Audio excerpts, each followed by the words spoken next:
Hello everyone, welcome back to Spicy Reaction. How are you all? We hope you all are good. तो आज की video का title thumbnail तो आप लोगों ने समझ ही लिया होगा। डर तो नहीं गई आदिया?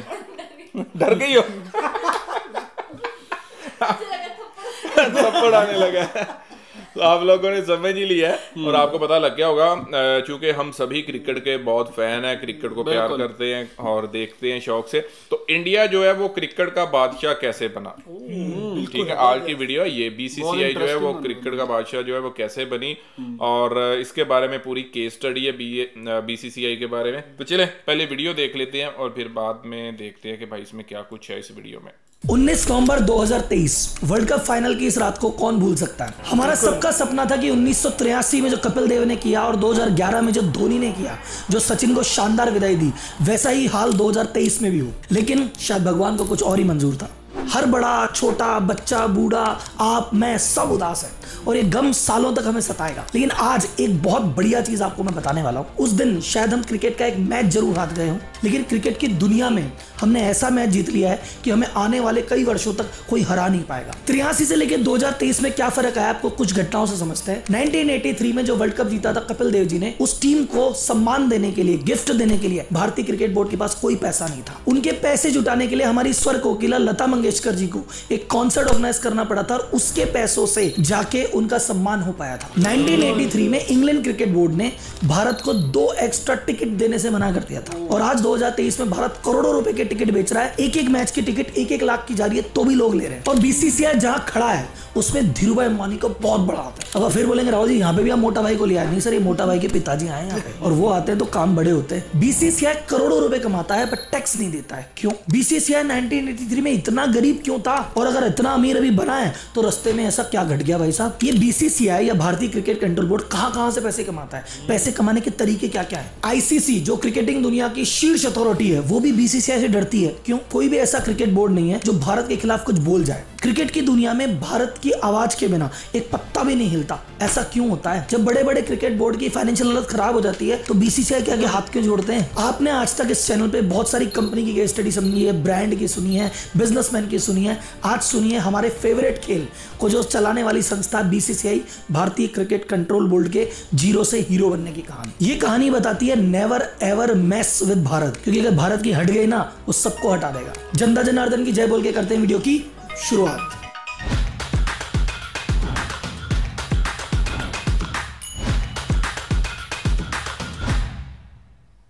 वीडियो अपन बनाएंगे 4 पार्ट में। पहला पार्ट 1983 से चालू हुआ कि इतना गरीब क्यों था। दूसरा पार्ट हम में अमीरी आई कैसे, धीरे धीरे हम कैसे मजबूत बने। तीसरे पार्ट में अपन चर्चा करेंगे कि कैसे बीसीसीआई अलग अलग सोर्सेस से पैसा कमाता है, इसकी कमाई का जरिया क्या है। एंड लास्ट में चौथा कि बाकी बोर्ड और आईसीसीआई में इनको हरा के और क्रिकेट की दुनिया में एक छत्र राज्य कैसे स्थापित किया और इसके कई एग्जाम्पल आपको बताऊंगा। तो कहानी शुरुआत करते हैं 1983 के वर्ल्ड कप से। 1983 के वर्ल्ड कप में बीसीसीआई, भारतीय क्रिकेट कंट्रोल बोर्ड की क्या हालत थी। फाइनल हो रहा था इंडिया और वेस्ट इंडीज के बीच में। किसी ने नहीं सोचा था कि यार ये दोनों टीमें फाइनल में पहुंचेगी। ये वेस्ट इंडीज का तो फिर भी पता था पर इंडिया पहुंचेगी किसी को नहीं पता था। मैच हो रहा था इंग्लैंड में, तो अगर इंग्लैंड में मैच हो रहा है और इंग्लैंड की टीम ही फाइनल में नहीं है तो स्टेडियम लगभग खाली सा पड़ा है। उसी समय इंडिया के एक यूनियन मिनिस्टर सिद्धार्थ शंकर रे किसी विजिट से, ऑफिशियल विजिट से लंदन आए हुए थे। तो उन्होंने कहा मैं और मेरी पत्नी जाके अपनी भारतीय टीम फाइनल में आई है, मैच देखे आते हैं। उन्होंने बीसीसीआई प्रेसिडेंट को फोन किया कि यार 2 एक्स्ट्रा टिकट अरेंज करा दो, स्टेडियम तो खाली पड़ा है। अब बोर्ड का प्रेसिडेंट बोल रहा है कि हमारी टीम फाइनल में है, 2 टिकट करा दो। अपने इंडिया में तो पार्षद सरपंच करा देते इतना जुगाड़। तो वहाँ बीसीसीआई प्रेसिडेंट फोन लगा रहा है यूनियन मिनिस्टर के लिए। इंग्लिश क्रिकेट बोर्ड ने कहा नहीं है टिकट, जाओ। कोई बात नहीं, बात आई गई हो गई। लेकिन जो उस समय बीसीसीआई के प्रेसिडेंट थे एनकेपी साल्वे, ये बात उनको चुभ गई, किरकिरी हो गई। बोले यार अब यार ये तो नहीं चलेगा, अब कुछ तो इनका करना पड़ेगा, ये तो इन्होंने ज्यादा ही दिखा दिया। अच्छा, उस समय अगर अपन देखेंगे तो वर्ल्ड कप शुरुआत होता 1975 से। तो 1975, 79, 83 ये तीनों वर्ल्ड कप इंग्लैंड में ही हो रहे थे।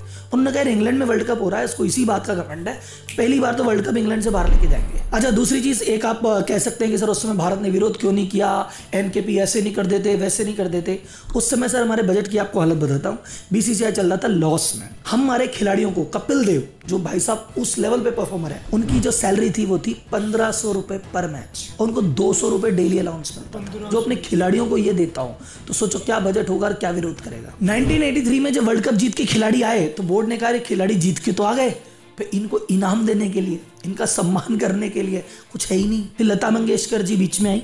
लता मंगेशकर जी ने एक फ्री में कॉन्सर्ट ऑर्गेनाइज किया, 20 लाख रुपए रेस किए, उस धनराशि से इनको पुरस्कार दिया गया। तो सैलरी वैसा पैसे देने हमारे पास थे नहीं, ना सम्मान के पैसे, ना खेलने के पैसे, लेकिन फिर भी उन्होंने कहा नाक पे आ गई तो आ गई। और आपको पता है भारतीय की हटी तो फिर हटी। अब 3 बार से वर्ल्ड कप हो रहा था इंग्लैंड, तो इन्होंने कहा भैया कुछ करना पड़ेगा। तो उन्होंने बात करी उस समय के जो एयर मार्शल नूर खान जी पीसीबी के प्रेसिडेंट थे, पाकिस्तान क्रिकेट बोर्ड के, उनके साथ बैठ के बात की। बोले भाई साहब ऐसा है कि वर्ल्ड कप वहां से तो निकालो, अपन आपस में कहीं भी कर लेंगे, पर एक बार वहां से तो बाहर निकाला जाए। तो इन्होंने आपस में लॉबिंग कर ली, ऑस्ट्रेलिया को भी साथ में ले लिया, बाकी को भी साथ में ले लिया कि इंग्लैंड में नहीं होने देंगे। तो आईसीसीआई में जब वोटिंग हुई कि भाई अगला वर्ल्ड कप कहाँ होगा, तो इन्होंने वोटिंग सारे एक पक्ष में कर दी और 16-12 के वोट के अंतर से ये पहली बार वर्ल्ड कप इंग्लैंड से बाहर गया और ये भारतीय धरती पे 87 में हुआ। अगर कोई भी कंट्री अपने यहाँ वर्ल्ड कप कर रही है तो बाकी मेंबर कंट्री को पैसा देती है कि चलो तुम वर्ल्ड कप में पार्ट ले रहे हो, हम होस्ट है, तुम आओ। उस समय इंग्लैंड सबको 20-20 हज़ार डॉलर देता था। इन्होंने कहा 40-40 हज़ार डॉलर देंगे, तुम तो हमारे फेवर में बोलो। तो पहले ही बजट कंगाल हालत, और 20 हज़ार की जगह पूरी टीम को 40-40 हज़ार डॉलर का कमिटमेंट कर दिया। पर जैसे नाक पे ले दे के 87 में वर्ल्ड कप को लेके आ गए इंडिया में। वर्ल्ड कप की अप्रूवल तो आ गई 87 में, यहाँ होगा, पैसे तो है ही नहीं भाई साहब।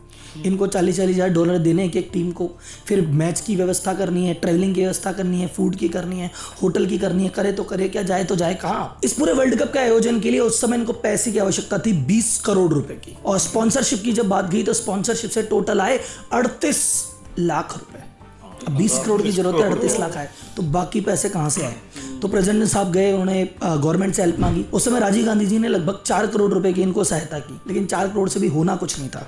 फिर फाइनली आपको पता है कि जब ऐसी कोई भी स्थिति होती है, बिजनेसमैन ही है जिसके पास आप जा सकते हो और वो फंड की व्यवस्था कर सकता है। और उस समय भारत के सबसे बड़े बिजनेसमैन और इन चीज़ों में आगे बढ़ने वाले थे एक ही हमारे मोटा भाई के पापा जी। तो धीरूभाई जी एंटर हुए, उन्होंने उस समय 6 करोड़ रुपए दिए और कहा और कोई सुविधा है तो मुझे बताना। लेकिन 1987 के वर्ल्ड कप का नाम था रिलायंस वर्ल्ड कप। जैसे तो फिर अंबानी के सहयोग से वो वर्ल्ड कप हुआ। वो वर्ल्ड कप में हम हार गए, हमारे हाथ जीत तो नहीं लगी, लेकिन हम एक तरह से डिप्लोमेटिकली जीत चुके थे कि हम वर्ल्ड कप इंग्लैंड से बाहर ले आए और हमारी धरती पे मैच करवा दिया। एक आकाश चोपड़ा के इंटरव्यू की रेयर क्लिप है, अगर आप देखेंगे, अगर मैं एड्रेस आप चला पाएंगे। एक टाइम था जब ये ऑस्ट्रेलिया में क्रिकेट खेलने जाते थे, हमारी टीम, बॉल खरीदने के पैसे नहीं होते थे। BCCI at that time could not afford those many balls. अगर टूर पे जा रहे हैं तो वहाँ पे मान लो 50 बॉल खेलने के लिए चाहिए, वो तो जैसे तैसे अरेंज करके दे दी जाती थी, पर प्रैक्टिस के लिए 200-250 बॉल की और आवश्यकता होती थी। वो नॉर्मल बॉलर से प्रैक्टिस करनी पड़ती थी, उस बॉल से प्रैक्टिस करने तक के पैसे नहीं थे हमारे पास। अब ये तो हालत हुई कि कितने हम गरीब थे और कैसे हमने जुगाड़ कर करके जैसे तैसे हम पहुंचे यहाँ तक। अब हम राइज कैसे किए उस पर आते हैं। उस समय पे देखा जाए तो ब्रॉडकास्टिंग राइट पे दूरदर्शन की मोनोपोली थी। दूरदर्शन ने कहा जो भी ब्रॉडकास्ट होगा हम ही ब्रॉडकास्ट करेंगे, और बीसीसीआई को बेचारे को ज्यादा पता नहीं था।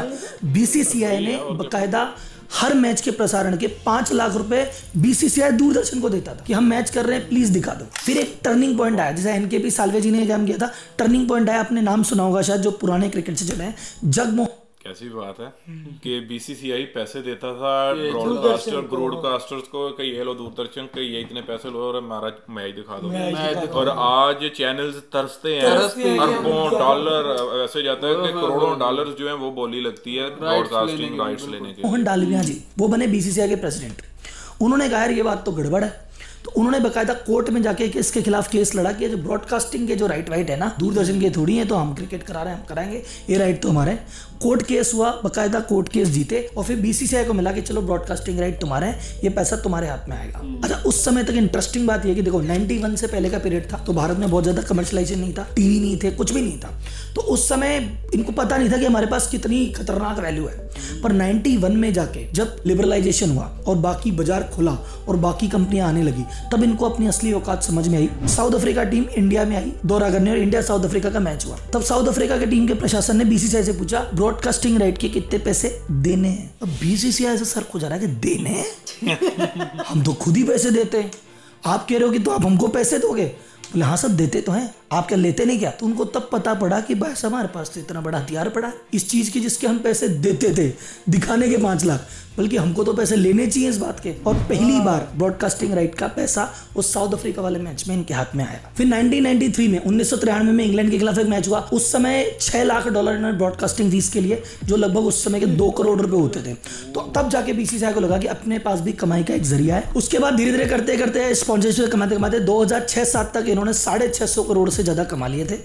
और 6-7 का फिगर के बाद 2008 में एक ऐसी घटना घटी, उसके बाद इनको मुड़ के देखने की जरूरत नहीं है। वो कौन सी घटना थी आपको पता है, चैट बॉक्स में बता देना, लेकिन मैं आपका सब्र का इम्तहान नहीं लेता। वो घटना थी आईपीएल आने के बाद जो बीसीसीआई की जिंदगी में और किस्मत में बदलाव हुआ है वो पहले कभी नहीं हुआ था वैसा।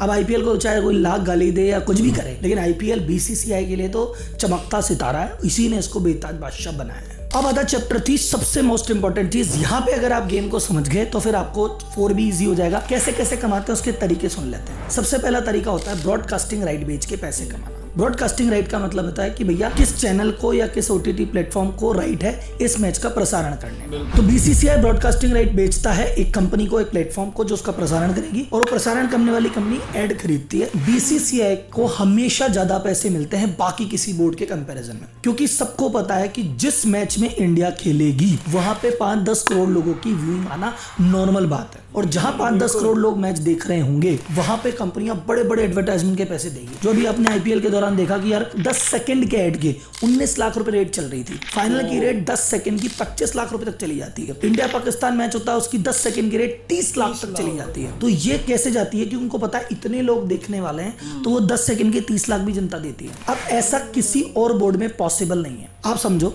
इंडिया और पाकिस्तान का मैच हो रहा है तो इंडिया वाले देखेंगे तो पैसे ज्यादा मिलेंगे।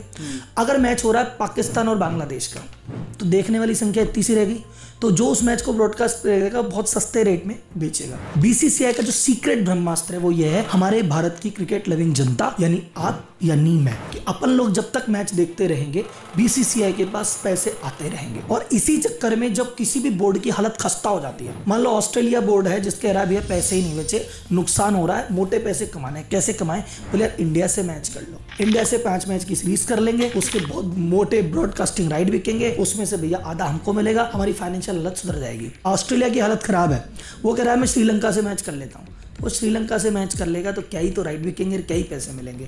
तो एवरीवन, हर बोर्ड इंटरेस्टेड है कि यार इंडिया से मैच हो जाए तो मजा आ जाए। तो बीसीसीआई कमा रहा है ब्रॉडकास्टिंग राइट से, उस पर बहुत सारे वीडियो अपन ने बना रखे हैं, जाके गूगल करके देख सकते हैं। दूसरा कमाता है टिकट की सेल से। अब सबसे ज्यादा बड़े बड़े स्टेडियम हमारे पास, सबसे नंबर ऑफ स्टेडियम भी ज्यादा हमारे पास, कैपेसिटी भी ज्यादा हमारे पास, और सबसे ज्यादा हाउसफुल भी हमारे ही होते हैं, तो सबसे ज्यादा पैसा बीसीसीआई इसमें भी कमाता है। उसके अलावा टाइटल स्पॉन्सर से कमाते हैं, किट स्पॉन्सर से कमाते हैं, वो बाउंड्री पे जो लिखा हुआ भैया वो उससे कमाते हैं, स्टेडियम के दौरान जो टिकट फूड सेल्स होती है, मर्चेंडाइज सेल होती है, उससे कमाते हैं। तो इतना सब करने के बाद आज की रेट में जो बीसीसीआई की नेटवर्थ है वो है 25,000 करोड़, और सालाना जो कमाई होती है 4,500 करोड़। तो 83 के टाइम क्या गरीबी थी और आज 2023 के दिन पे क्या अमीरी है। अगले आप समझो आईसीसी हमारे आगे एक शब्द नहीं बोल सकता, कैसे, ये इस पार्ट में समझते हैं। बीसीसीआई इकलौता क्रिकेट बोर्ड तो है नहीं वर्ल्ड में, ऐसे बहुत सारे बोर्ड हैं, लेकिन आईसीसी बहुत ज्यादा घबराता है। क्यों? क्योंकि कमाऊ पूत के ताने हर कोई सुनता है, दूध देने वाली गाय के लात हर आदमी को सहन होती है। आईसीसी का 80% रेवेन्यू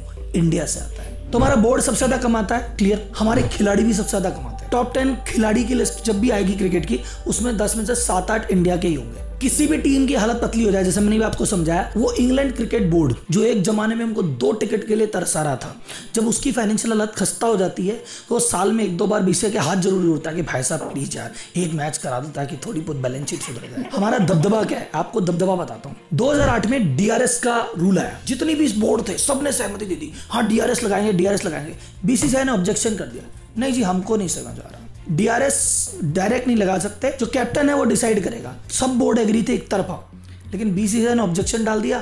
तो उन्होंने कहा अरे बड़े लोग हैं, इनके बीच में क्यों बोले। उन्होंने कहा नहीं बीसीसीआई आप जैसे बोल दो वैसे करेंगे। दूसरा एग्जांपल, आपको किस किस को मंकी गेट याद है? हरभजन सिंह ने एंड्रू सैमंड का मजाक उड़ा दिया था और बहुत बड़ा हल्ला मच गया था उस बात का। आईसीसीआई ने एक्शन लेते हुए 3 मैच के लिए हरभजन सिंह को निलंबित कर दिया। बीसीसीआई ने कहा बात अच्छी नहीं लगी, हमारे खिलाड़ी को ऐसे कैसे कर दिया।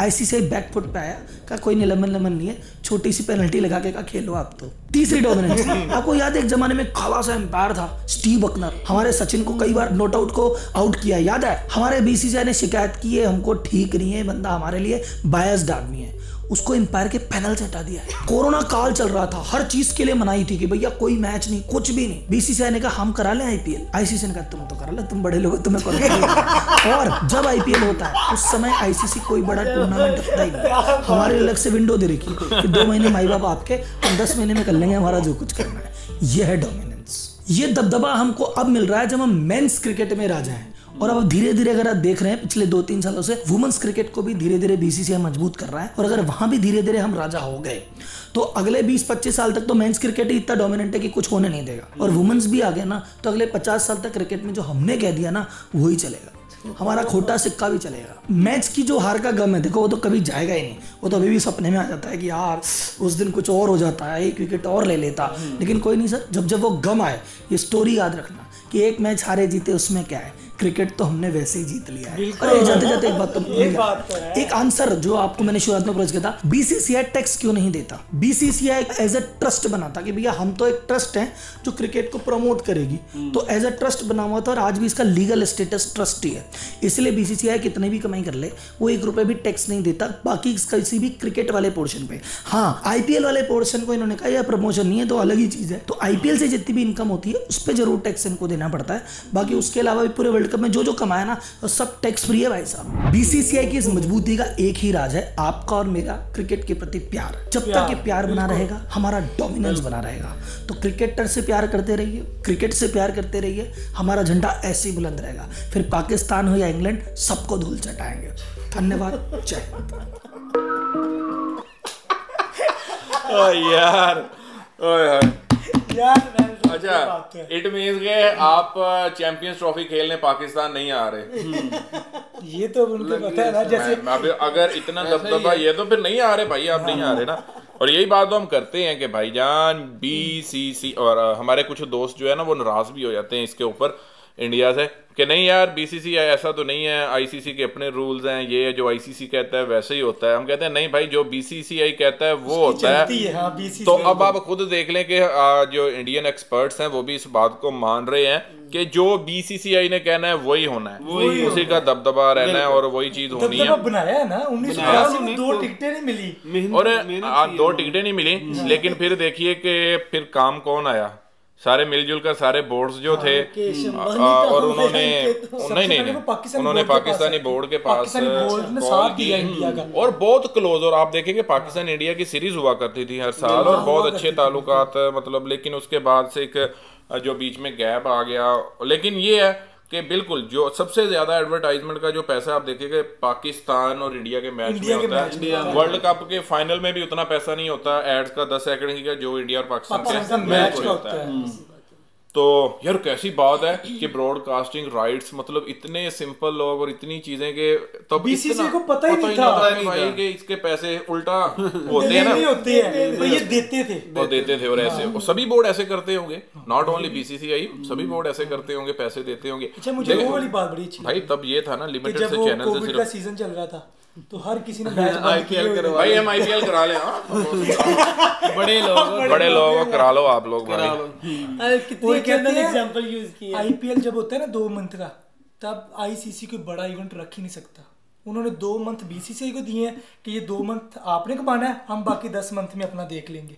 ऐसे है भाई, ऐसे है, बिल्कुल दबदबा है और इसमें कोई शक नहीं है। जब आप 80% जो है वो बीसीसीआई जो है वो आईसीसी को दे रहा है, आईसीसी कमा रहा है, तो फिर भाई एक चीज है कि अगर मेरे से लोग कमा रहे हैं तो फिर डेफिनेटली जो है वो मुझे नाराज तो नहीं कर सकते। वो एक उन्होंने कहा है ना कि कमाओ पुत्र के ताने हर कोई सुनता है।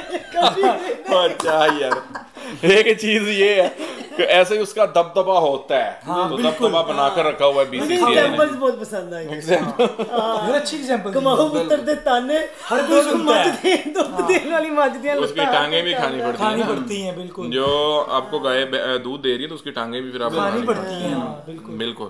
तो बाकी ये है कि बिल्कुल, और क्या स्टोरी है यार, कैसे देखे कि स्टार्ट में प्लानिंग के तहत सिर्फ 2 टिकट ना देने पर जो वर्ल्ड कप है वो बाहर निकाला इंग्लैंड से निकाला। बाकी कि कैसे फिर अमीर हुआ। और आज देखें कि वाकई आज इंडिया के बिना क्रिकेट अधूरी है। इंडिया के कोई भी टूर्नामेंट हो, कुछ भी हो, अगर वहां पर इंडिया नहीं है ना तो मजा नहीं होता उसका। आप इतनी, मतलब, और जब क्या कहें, और राइट्स की अगर बात करें तो अब तो सारे नेटवर्क जो है ना वो मर रहे होते हैं कि हमें राइट्स मिल जाए, हमें राइट्स मिल जाए। भाई पैसा बोलो, पैसा बोलो। कहते हैं आईपीएल के फाइनल का जो राइट होता है वो 10 सेकंड का 25 लाख का बिकता है। चलें गाइस, ये था आज का वीडियो। कैसा लगा आपको कमेंट बिलो। मिलते हैं नेक्स्ट वीडियो में। रखिए बहुत सारा ख्याल।